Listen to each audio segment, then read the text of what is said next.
Selamat malam para pemirsa Semarang TV dimanapun Anda berada. Kita berjumpa kembali dalam acara Biang Lala Sastra Bersastra Kita Bahagia. Tentunya di awal tahun 2020 ini kita mengusung semangat tahun baru dengan hati yang cerah, kemudian dipenuhi rasa bahagia dan selalu diberi kesehatan untuk menjalani aktivitas dan hari-hari selanjutnya. Puisi sebagai salah satu bentuk media komunikasi tentunya akan selalu ada di antara kita. Dan malam ini kita akan membahas tentang puisi-puisi tahun baru. Tentunya sudah hadir pula para narasumber kita. Nanti kita akan menyapa terlebih dahulu. Cuma kita harus mendengarkan puisi dari Abrar yang akan menyampaikan puisi-puisi tentang tahun baru dengan judul Makna Tahun Baru. Silahkan Mas Akbar.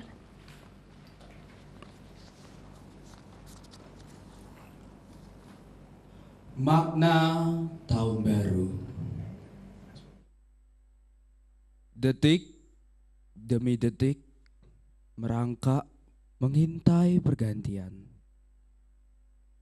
Datang menjelma rupa menjadi 2020.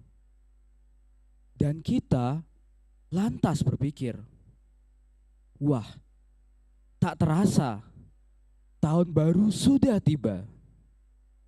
Kita buru-buru berlari menyalakan kembang api, membuat langit seketika sempit dengan kembang cahaya yang gemerlapan. Kita ambil trompet dan kita tiup. Kita lalu pesta, pesta, pesta, pesta. Tanpa berpikir dan memaknai untuk apa kita pesta.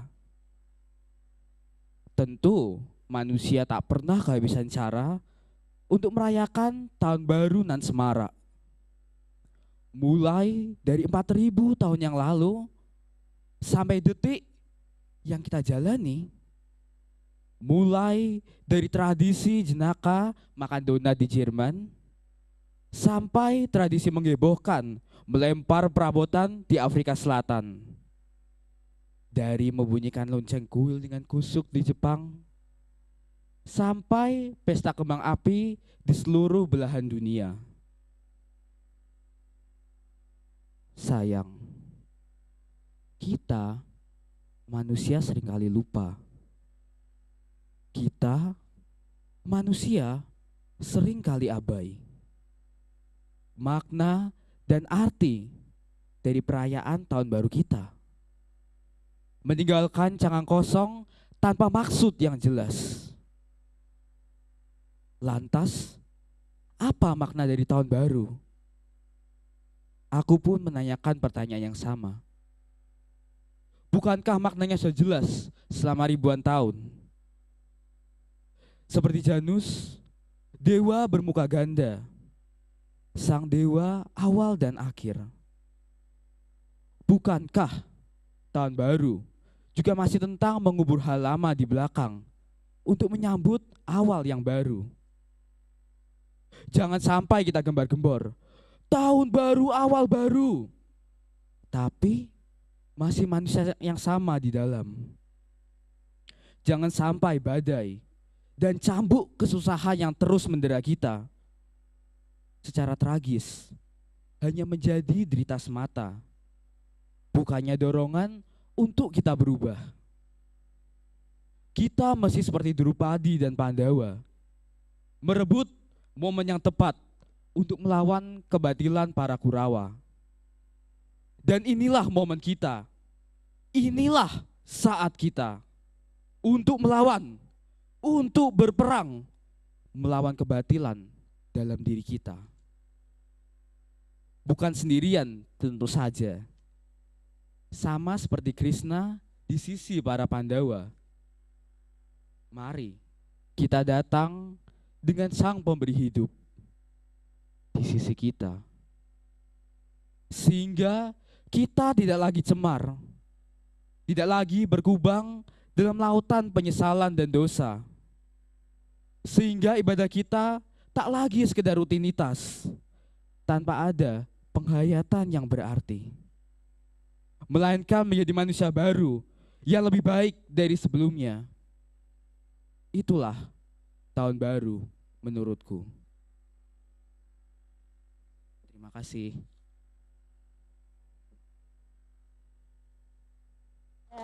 Puisi tahun barunya. Baik, kita sapa dulu pemirsa narasumber malam ini. Bapak Gunoto Sapari, apa kabar? Baik. Sehat tahun barunya, semangat ya Pak ya. Iya. Kemudian ada Bapak Sri Buntoro, bagaimana kabarnya Bapak? Baik. Ya, Selamat pemirsa, Pak Sri Buntoro ini adalah Komite Sastra Dewan Kesenian Jawa Tengah. Kemudian ada Bapak Teguh Supriyanto, beliau adalah dosen Universitas Negeri Semarang. Apa kabar Bapak? Alhamdulillah. Sehat selalu ya, Bapak itu selalu sumringah ya kalau saya lihat ya. Baik, kalau boleh kita membahas sedikit mengenai puisi-puisi tahun baru, dilihat dari beberapa karya penyair-penyair di Indonesia, tentunya ada hal yang menggelitik untuk kita ketahui. Mungkin saya bisa bertanya dari Bapak Gunoto dulu, sebenarnya kalau kita pahami dengan melihat puisi-puisi dari karya-karya penyair dari Indonesia, mungkin bisa dikatakan Gusmus atau Zawawi Imron, itu bagaimana memaknai dari tahun baru sendiri? Ya, terima kasih Mbak Linda. Tahun baru itu harus kita akui menjadi salah satu sumber inspirasi, sumber ilham, sumber pengucapan artistik maupun estetik bagi para penyair kita. Saya kira ada beberapa hal yang membuat tahun baru itu menjadi sumber inspirasi bagi mereka. Pergantian tahun atau tahun baru itu bisa dipandang dari segi filosofis ya, juga segi psikologis, juga segi agama juga memandang tahun baru sebagai satu hal yang penting dalam fase kehidupan manusia. Baik. Jadi puisi-puisi tahun baru itu ada yang puisi-puisi suasana, puisi-puisi yang hanya memotret suasana tahun baru itu. Yeah. Kemudian ada yang mencoba memberikan makna terhadap tahun baru, memberikan pikiran-pikiran, ide-ide bagaimana tahun baru itu harus disikapi. Tentu saja itu hal yang sah-sah saja. Kita melihat misalnya Gusmus membuat puisi yang berjudul Selamat Tahun Baru Kawan ya. Baik. Kemudian Gunawan Muhammad membuat puisi yang lebih imajis, lebih bersifat suasana. Puisi berjudul Tahun Pun Turun Membuka Sayapnya. Wah, itu puisi bagus Ya. sekali ya Bapak ya. Ya. Kemudian Rendra juga membuat puisi Sajak Tahun Baru. Dan saya kira tidak hanya penyair-penyair yang menggunakan media bahasa Indonesia saja, tapi yang menggunakan bahasa Jawa juga banyak yang menulis puisi-puisi tahun baru. Misalnya ada penyair dari Purbalingga, misalnya Agustaf Triono ya. Kemudian dari Kebumen itu Suryo Ragil Putro. Lalu dari Magelang ada Triman Laksana, juga menulis puisi-puisi tahun baru. Saya kira juga kalau dari di luar Indonesia kita melihat penyair-penyair klasik Amerika maupun Inggris, kita melihat Emily Dickinson misalnya itu juga menulis sejumlah puisi yang bertema tentang tahun baru. Kemudian Robert Burns itu juga menulis tentang itu. Jadi tahun baru harus kita akui menjadi salah satu sumber inspirasi. Kemudian tahun baru itu sendiri ketika menjadi perayaan, menjadi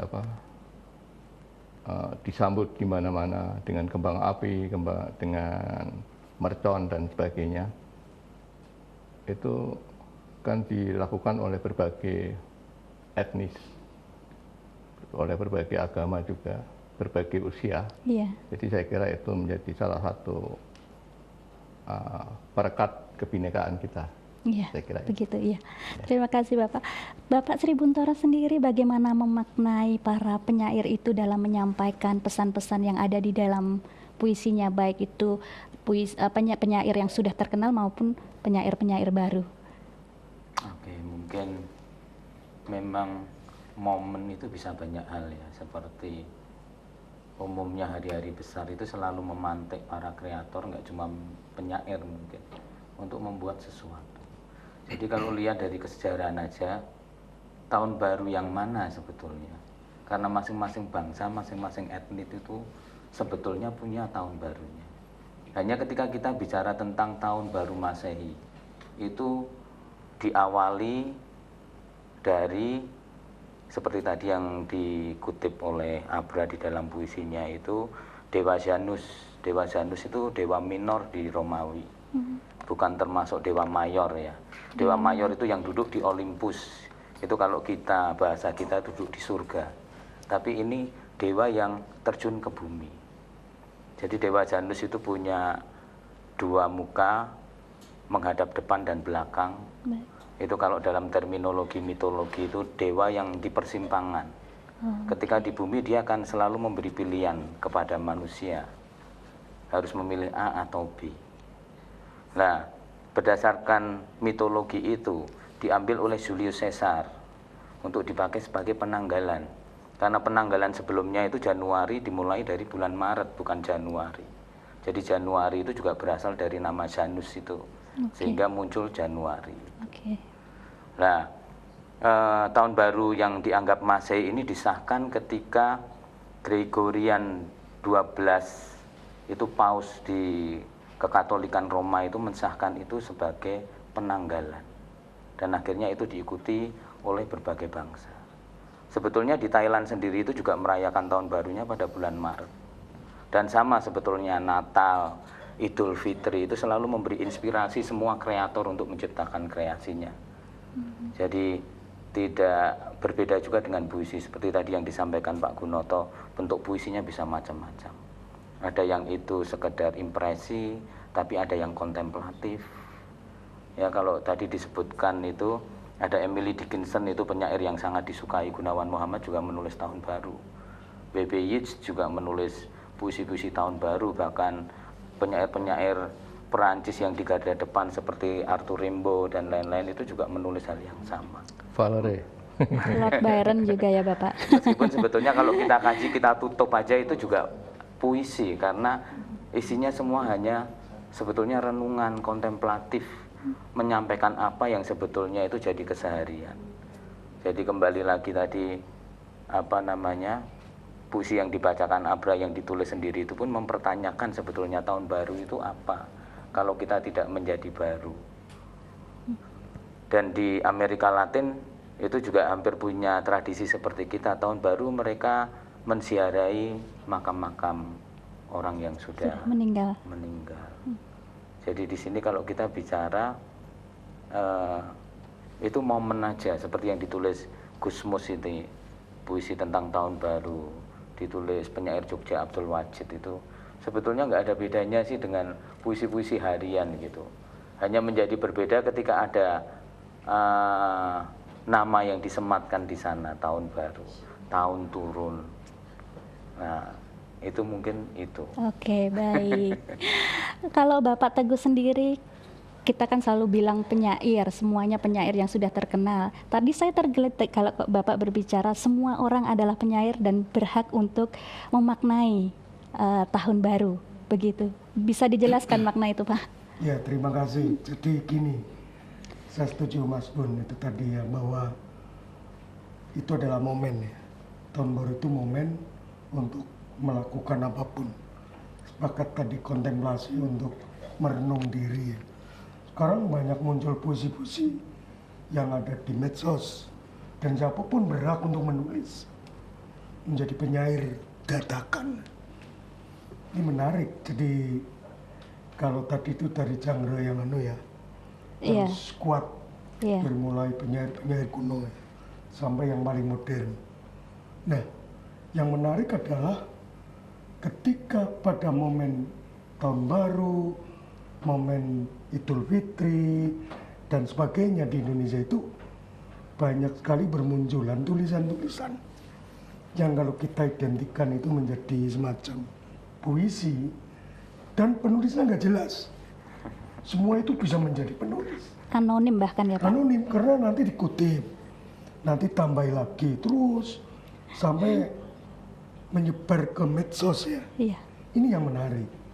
Tapi lepas dari itu semua adalah bahwa malam tahun baru itu menjadi momen yang bagi sebagian kalangan, terutama para orang-orang yang sudah mapan dalam pengertian umurnya udah itu, untuk merenung diri. Sebenarnya apa sih yang harus kita lakukan ke depan, dan apa yang sudah kita lakukan sebelumnya. Di kantor-kantor pun begitu. Istilahnya itu menjadi refleksi. Nah, bedanya dengan yang ulang tahun misalnya, itu merenung diri untuk diri sendiri, kaitannya dengan manusia dan Gusti Allah. Tapi kalau malam tahun baru itu bagi para pejabat mestinya apa yang sudah saya lakukan untuk kesejahteraan anak buahnya gitu. Sehingga muncul puisi-puisi yang kadang-kadang menjadi gelir saya baca. Dan itu sah. Sekarang kan banyak ya di acara malam tahun baru, kemudian ada panggung, para pejabat membaca puisi rame-rame.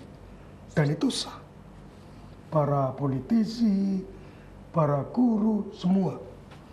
Ini yang menarik. Jadi bagi saya, puisi adalah keseharian.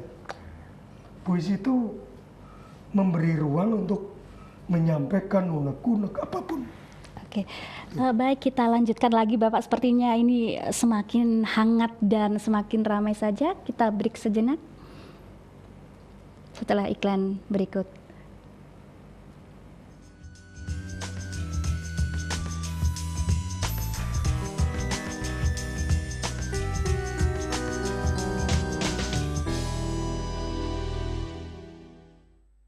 Start your healthy life today, my bio. Seiring bertambahnya usia, produksi sel imun dan sel-sel pertumbuhan dalam tubuh akan berkurang. Pola hidup yang tidak sehat, perubahan cuaca yang tidak menentu, stres, hingga paparan radikal bebas yang terus-menerus menggerogoti sistem kekebalan tubuh, sehingga tubuh rentan sekali terkena penyakit, mulai dari influenza, alergi, asma, pneumonia. Perkuat sistem kekebalan tubuh Anda dengan susu kolostrum MyBio. Diformulasikan secara khusus untuk menutrisi dan meningkatkan daya tahan tubuh. Anak-anak, remaja, atlet, orang tua hingga mereka yang sedang tahap penyembuhan dalam sakit dapat mengkonsumsi MyBio. Konsumsi susu kolostrum setiap hari dan dapatkan manfaat seperti meningkatnya daya tahan tubuh, mempercepat proses penyembuhan bagi Anda yang terkena penyakit, memaksimalkan sistem pertumbuhan. Jangan tunggu sakit datang. Mulai hidup sehat Anda hari ini bersama susu kolostrum MyBio. Start your healthy life today, my bio.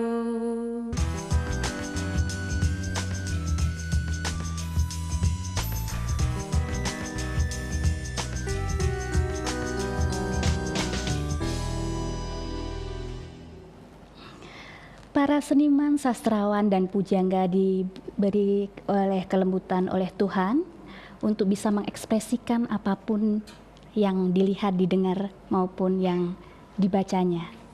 Tentunya ini sangat menarik. Ini Bapak Sri Buntoro mau membacakan puisi karya dari Gusmus. Monggo Baik. Bapak Nce. Selamat tahun baru kawan. Puisi Kiai Haji A. Mustafa Bisri.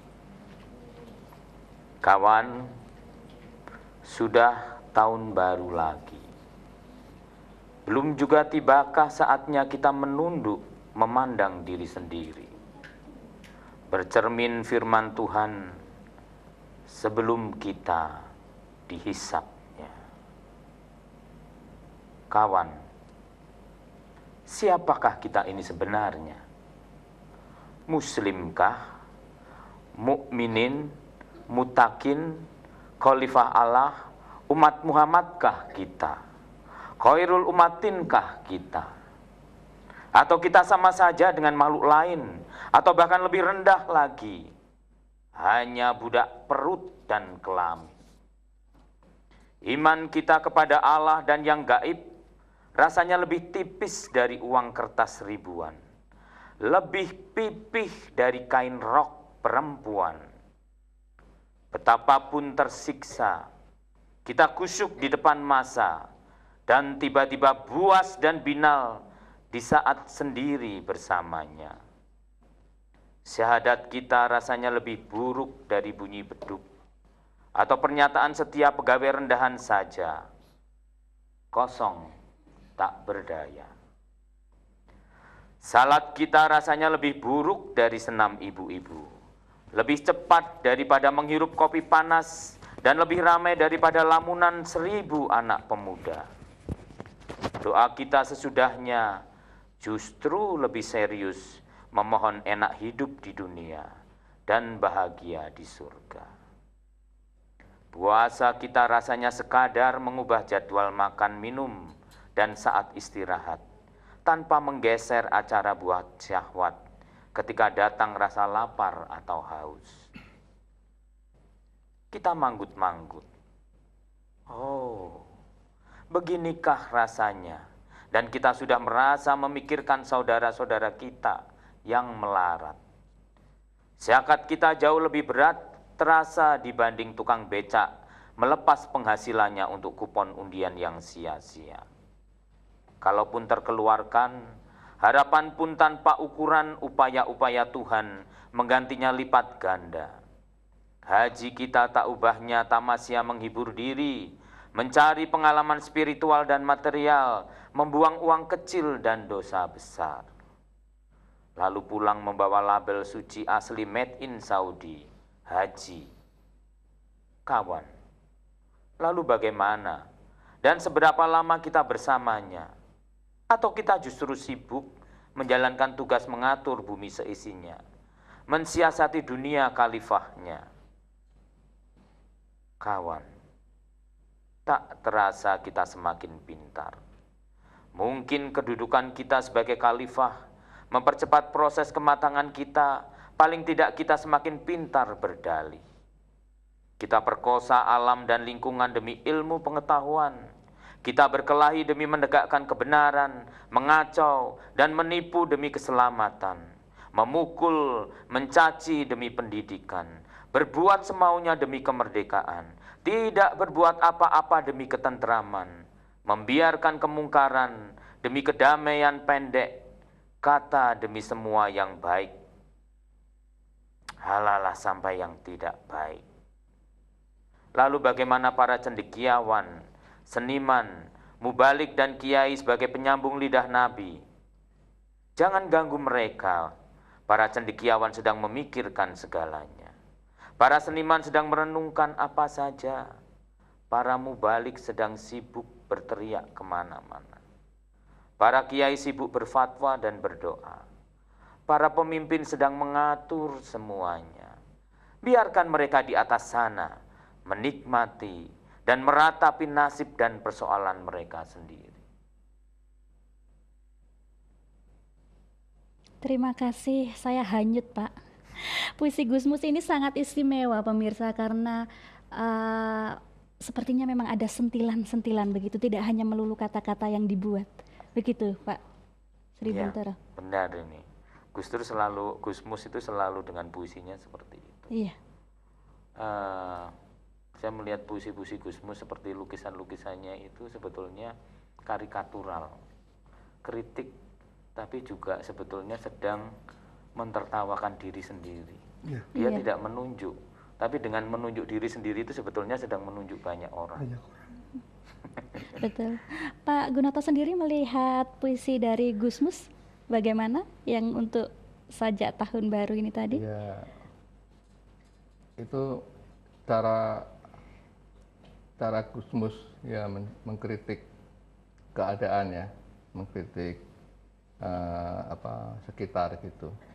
Jadi saya kira seperti hanya Gus Dur itu. Jadi apa yang dilakukan Gusmus itu ada nada humornya, Iya. ada candanya, Iya. ada belingnya juga. Iya, ada belingnya gitu ya. Saya kira itu puisinya juga komunikatif, bisa diterima oleh Semua orang ya. masyarakat awam juga. Iya. Pak Teguh sendiri kalau memandang Gusmus Iya. dalam menyampaikan pesan-pesan melalui puisinya baik itu tahun baru. Pertama tadi saya mendengarkan beliau ya, itu menyadari bahwa semakin merambat usia. Kemudian berikutnya beliau juga mengingatkan apa yang sudah kita buat, apa yang sudah kita persiapkan ketika nanti kita dihisab. Penting ini.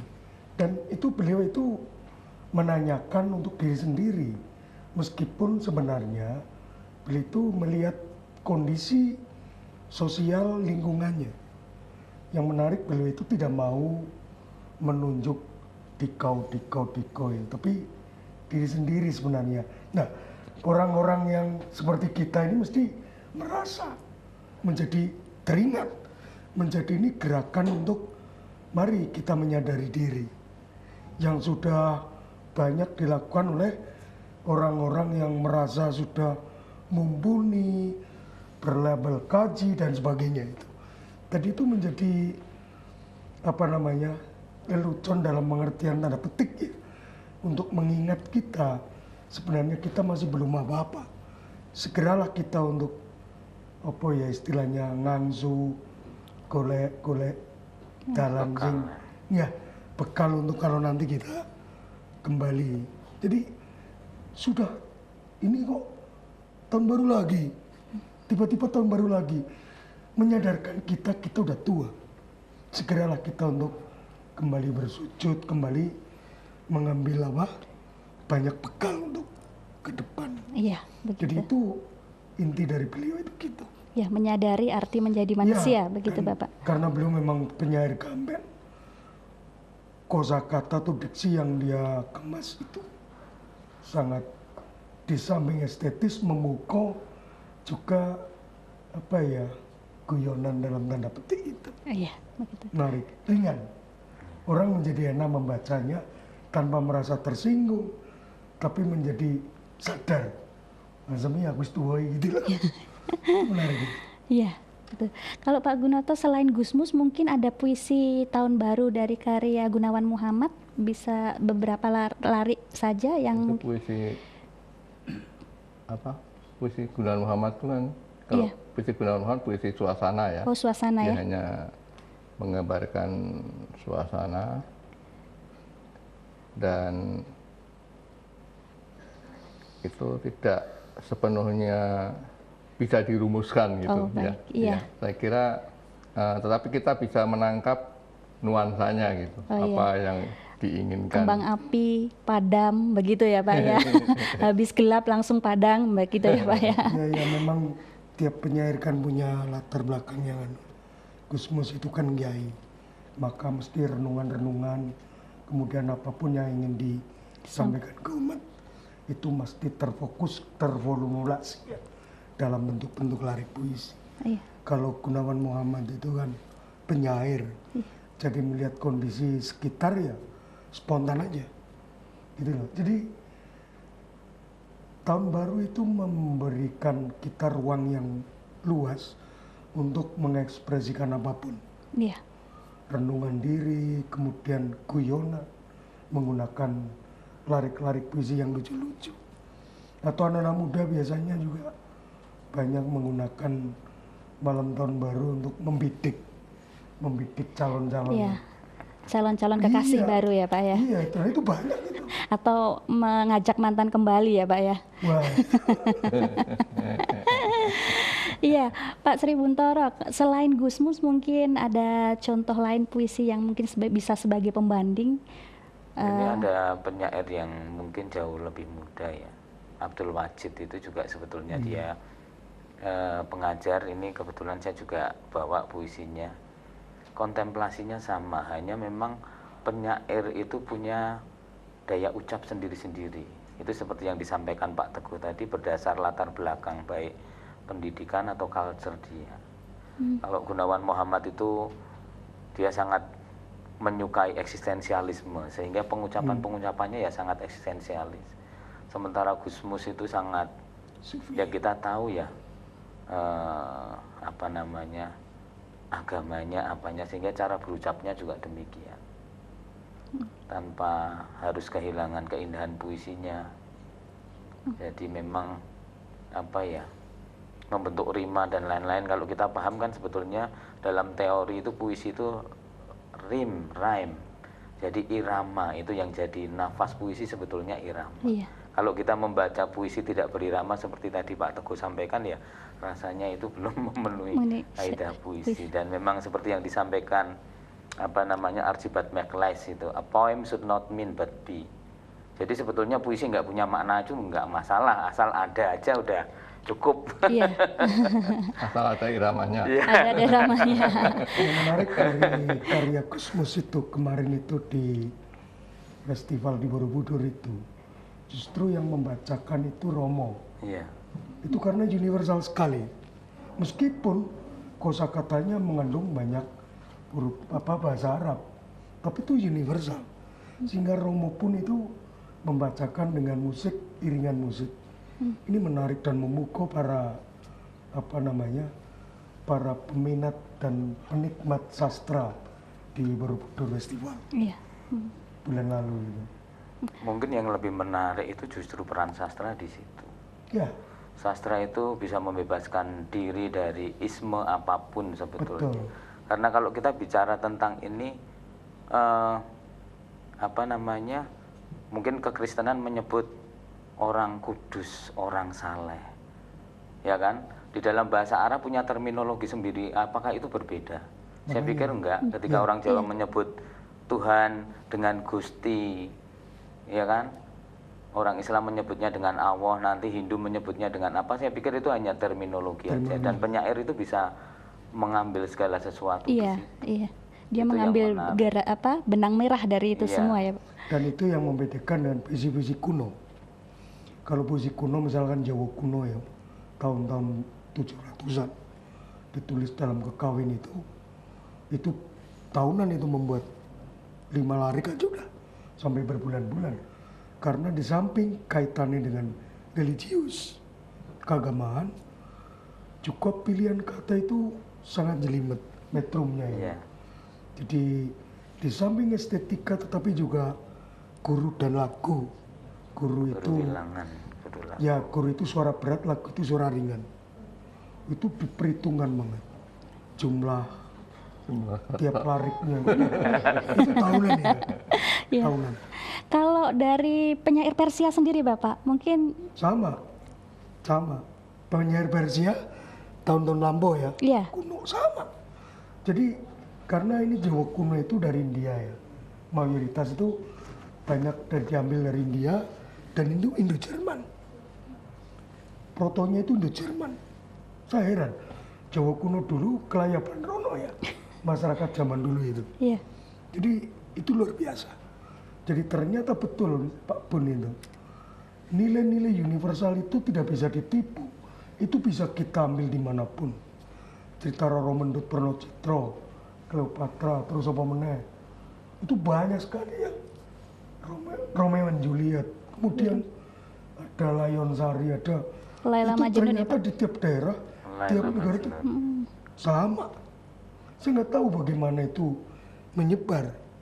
Maka orang Rusia mengatakan ini dongeng Rusia itu, Prof itu ada sekian motif-motif yang sama, 31 fungsi misalnya, yang di negara-negara lain dongeng-dongeng itu memiliki persamaan. Misalnya pada suatu hari anak raja pergi karena dia diusir oleh bapaknya untuk nikah, dia nggak mau. Itu di mana-mana seperti itu. Iya. Kemudian dia mengembara, kemudian banyak pertentangan, kemudian di negeri entah berantah ada perempuan cantik, kemudian dia mengembara terus pulang hidup menjadi raja sejahtera kan gitu. Iya. Iya. Dan itu di mana-mana. Iya. Ini yang tadi dikatakan puisi itu universal, nilai itu bisa dipakai dimanapun. Meskipun bahasanya berbeda, nilai-nilai keagungan puisi itu justru di situ. Iya. Ini yang membedakan itu. Dan yang sedang kita bicarakan ini puisi-puisi kontemporer. Iya. Puisi kontemporer itu nilai itu tidak penting, gitu loh. Bagi anak-anak muda itu tidak penting. Yang penting bagaimana dia mengekspresikan diri.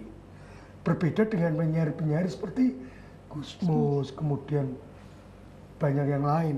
Itu menjadi makna. Karena itu tempat memacu diri untuk berkarya. Baik yang puisi, mungkin novel ya. Kang Tohari itu menjadi perenungan yang menggugah, menulis karya supaya berbeda dari yang lampau. Iya. Oke. Lantas kalau anak-anak SMA sendiri ya, SMP SMA itu juga sering mereka membuat puisi, baik itu puisi tahun baru. Kalau Pak Gunoto melihatnya dengan bahasa-bahasa yang memang agak-agak gimana gitu, sebenarnya itu disahkan juga ya? Iya. Iya. Sekarang ada namanya puisi esai, puisi naratif. Jadi Iya. ini Pak Gunoto ini anunya, Pakarnya? pakarnya Teknik India ini. Iya. Ya, jadi tidak bisa membedakan ini cerita pendek atau puisi. Iya.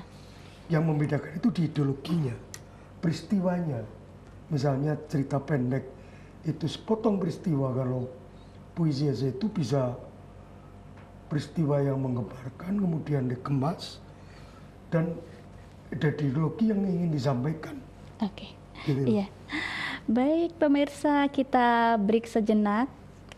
Nanti kita kembali lagi dengan para narasumber kita.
Jangan mudah percaya dengan sosial media.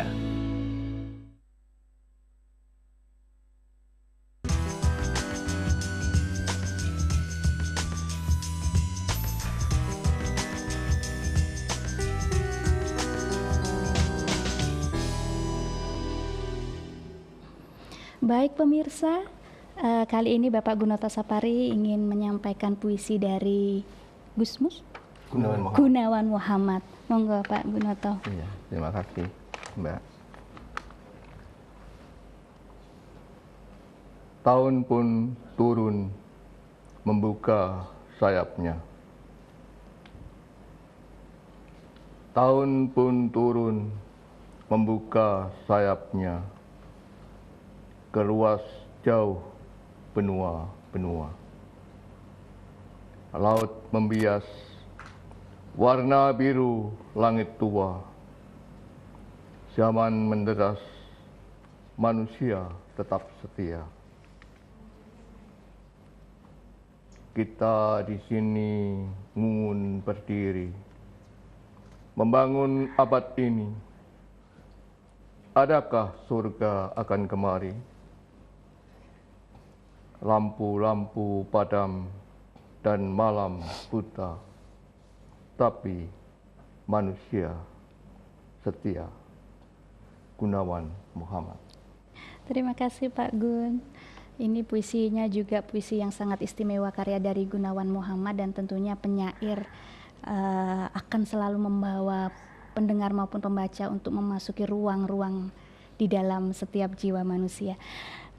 Bisa kita simpulkan Bapak tadi dari mulai tentang puisi sebagai pemakna tahun baru, dan kemudian puisi sebagai sumber inspirasi, baik itu tahun baru maupun sumber inspirasi patah hati.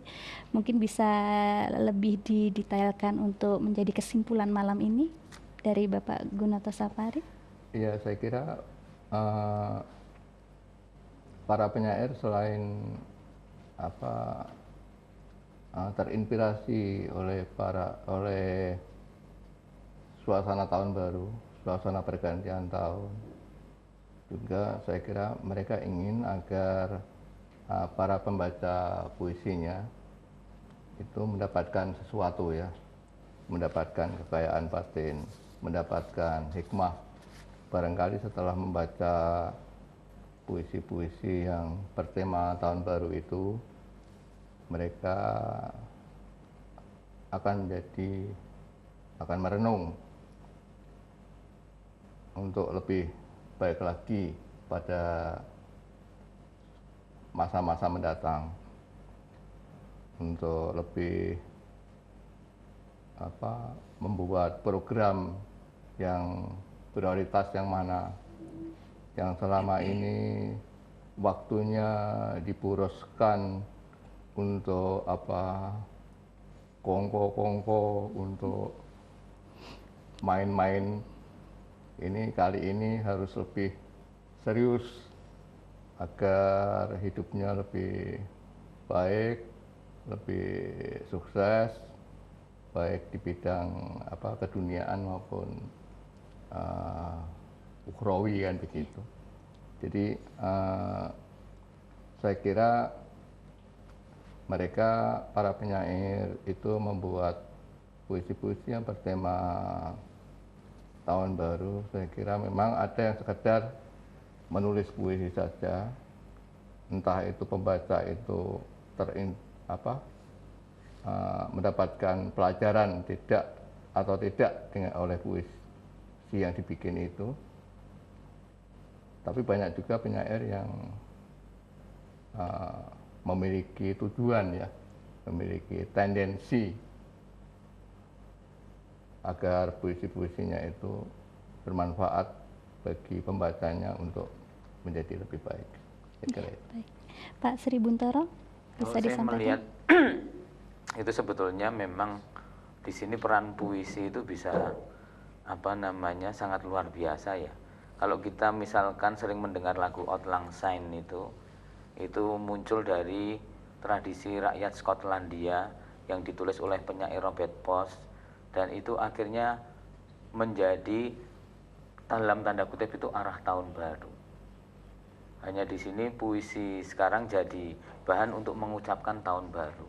Kalau di tahun-tahun dulu, puisi itu sangat berperan untuk mengubah trendsetter sebagai trendsetter.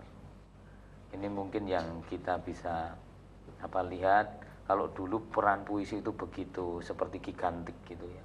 Tapi sekarang itu puisi bisa jadi apa saja. Bisa jadi bahan renungan, bisa jadi seperti yang disampaikan Pak Teguh, sarana untuk nembak calon, bisa untuk apa saja. Jadi bisa banyak hal di sini. Memang akhirnya puisi itu jadi egaliter, tidak lagi sebagai sesuatu yang menempati ruang-ruang yang kusuk gitu, tapi bisa untuk komunikasi apapun, menyampaikan kritik oke, sebagai bahan renungan juga oke, hanya sebagai sesuatu yang enak untuk berucap juga oke di sini. Baik. Ya. Jadi di situ. Ya, Pak Teguh. Saya pikir sama di antara kita ini ya. Jadi puisi itu alat saja untuk mengekspresikan apapun. Nah, maknanya dalam ini mungkin Halo. ada yang silakan. Halo, selamat malam. Halo. Halo, selamat malam dengan Biang Lala Sastra. Halo. Halo. Halo. Halo, selamat malam. Halo. Halo. Halo, selamat malam dengan Biang Lala Sastra. Dengan siapa? Oke, terputus. Kita menunggu lagi.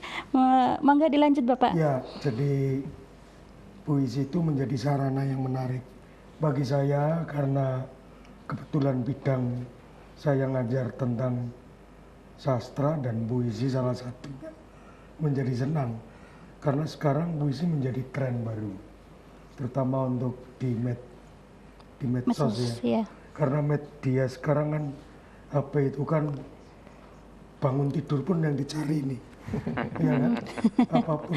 Dunia di genggaman. Ini Profesor nggak pernah baca buku, bacanya HP. HP buat. Iya.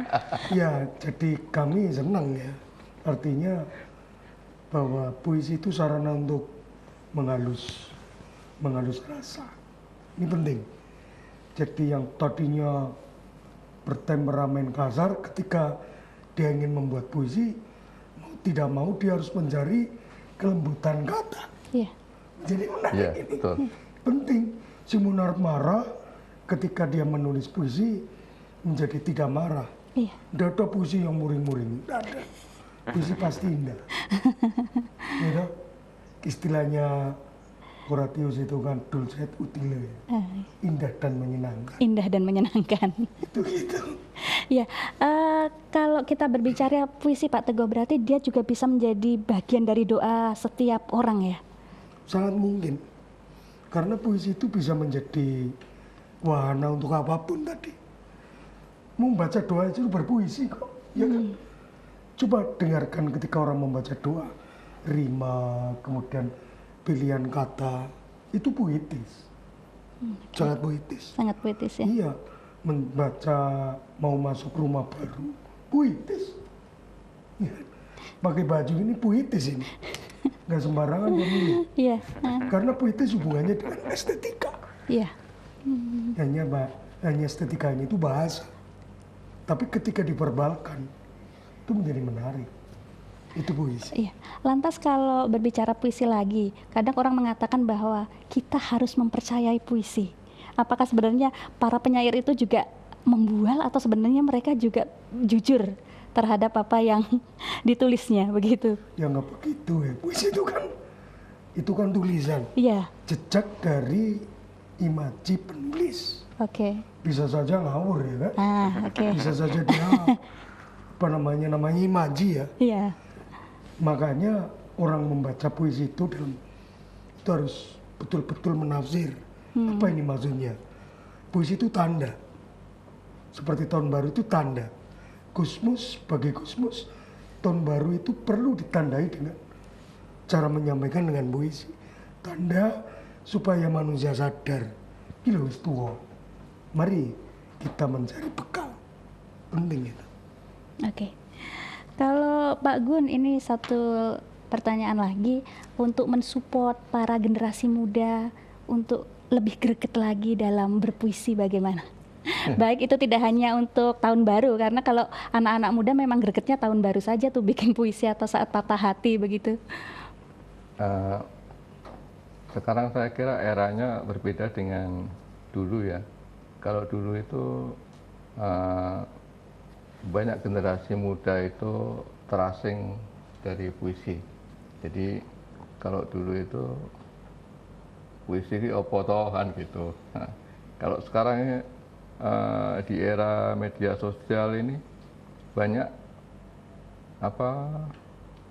kata-kata yang mirip puisi yang ditulis oleh anak-anak muda, dan saya kira itu satu hal yang menggembirakan. Kalau sebelumnya kita banyak keluhan tentang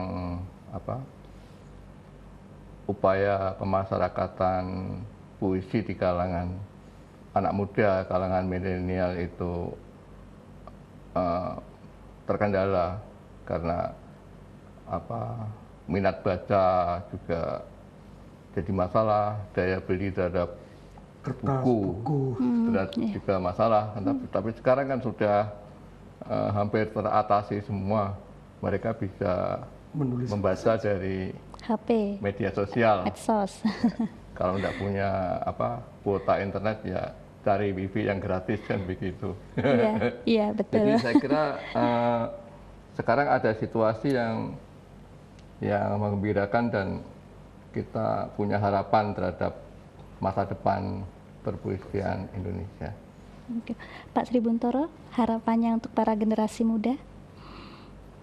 Ya, karena puisi itu sebagai media ucap, dan ketika dia itu bisa untuk berucap siapapun, itu tentunya seperti Pak Gunoto sampaikan, tentu kita bergembira. Tapi sekali lagi ya, berpuisi kenapa harus ada yang dalam tanda kutip dianggap sebagai penyair dan dalam tanda kutip juga penyair. Penyair dan penyair berbeda. Seperti Rendra menulis, mencuri dan mencuri ada bedanya. Jadi penyair yang seperti apa? Saya pikir ketika seperti Pak Gunoto yang sudah menekuni sastra puluhan tahun, atau Profesor Teguh ini, tentu akan berbeda menulis puisi dengan anak-anak yang masih SMP. Itu penyair musiman. Kalau Valentine ya nanti nulis Valentine. Kalau tahun baru nulis tahun baru. Nanti ulang tahun ya jadi penyair ulang tahun. Ini tentu akan berbeda karena sekali lagi puisi itu memang banyak perangkat untuk itu bisa layak dianggap sebagai puisi atau tidak. Iya, betul. Gitu. Seperti itu kalau kita ya. mau bicara itu. Sitor Sitomorang itu kan penyair Gamben. Nulis puisi cuma satu baris. Iya. Malam Lebaran, bulan di atas kuburan. Tapi itu maknanya luar biasa. Jadi disertasi segini. Iya. Karena banyak sekali persoalan. Iya. Malam Lebaran itu kan orang dari berbagai golongan itu kan mencari wisono bulan burung. Tapi kok di atas kuburan ya? Kematian, wah macam-macam. Iya. Itu banyak tafsir. Iya. Kalau sudah terkenal itu, nulis apapun jadi dianggap serius. Seperti halnya. Tapi kalau yang Malam Lebaran itu sangat menarik karena memang pilihan katanya itu sangat luar biasa. Malam Lebaran itu di Indonesia. Iya. Antara NU, Muhammadiyah, Butan. Kapan? Pemerintah kapan? Iya, benar. Maka mending di atas kuburan. Proses penciptaannya kan Sitor Sitomorang itu pada beberapa hari setelah Lebaran itu mau main ke tempatnya Pramudia. Rumahnya Pramudia tertutup, sepi. Ketika perjalanan pulang itu melihat bulan. Dia melewati makam, ada bulan di atas kuburan. Terinspirasi. Itu menyair. Iya. Kalau dari dulu itu menjadi Pak Teguh, harapan tadi untuk para generasi muda? Untuk anak-anak muda kami senang ya. Artinya puisi itu menjadi sarana bagi mereka daripada ura-ura banyak yang tidak jelas ya, tidak jelas, mending nulis puisi. Iya. Menarik. apapun, jadi orang bisa membacanya. Itu adalah bekas dari action mereka.